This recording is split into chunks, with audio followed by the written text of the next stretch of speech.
ముద్రగడ మరణం తనను ఎంతో కలచివేసిందన్నారు జనసేన ఎమ్మెల్యే బొలిశెట్టి శ్రీనివాస్. పార్టీలు వేరైనా తాము ముద్రగడను అన్నలా చూశామన్నారు.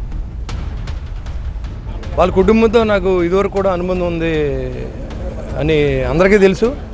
ఈరోజు పార్టీలు వేరైనప్పుడు కూడా నేను ఎప్పుడూ ఆయనతో విభేదించలేదు.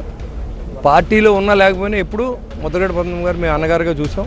ఈరోజు మా మధ్య లేరనే విషయాన్ని మేము భరించలేని పరిస్థితి. ఇవాళ పవన్ కళ్యాణ్ గారి తరఫున కూడా వారి కుటుంబానికి ప్రగాఢ సానుభూతి తెలియజేయమని ఆయన చెప్పడం, పొద్దున్నే మీరు వెళ్ళి కలిసారండి, నేనే రావాలి, ఆపరేషన్ చేయించుకున్నప్పుడు మీరు వెళ్ళి తెలియజేయండి ఆ కుటుంబానికి వెళ్ళి చెప్పడం.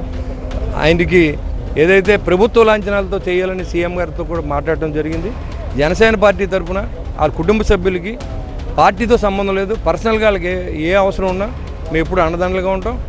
వారి పవిత్రాత్మ కూడా శాంతించాలి, వారి పిల్లలు కూడా భవిష్యత్తు ఉండాలని మేము కోరుకుంటాం. అంతేగాని ఈరోజు వేరే పార్టీలో ఉంటే వాళ్ళు ఉండకూడదనే ఆలోచన జనసేన పార్టీకి ఎప్పుడూ లేదు. ఆయన ఒక కుల నాయకుడు కాదు. ఇప్పుడు ఒక కుల నాయకుడు అయితే ఇంతమంది జనం రారు. ఆయన అన్ని కులాలకే ఒక బడుగు బలహీన వర్గాల ఆశాజ్యోతులుగా మిగిలే వ్యక్తుల్లో ముద్రగడ పద్మనాభం గారు ఉన్నారు.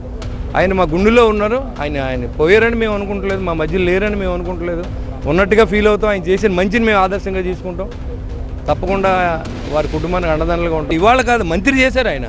మంత్రి ఆయన వచ్చి అన్నాడు. ఇవాళ మంత్రి పదవి కోసం వెంపర్లాంటి రోజులు ఇవాళ ఆయన నాకు మంత్రి వద్దు, నాకు డబ్బు వద్దు అనుకున్న వ్యక్తుల్లో ముద్రగడ పద్మనాభం నెంబర్ 1.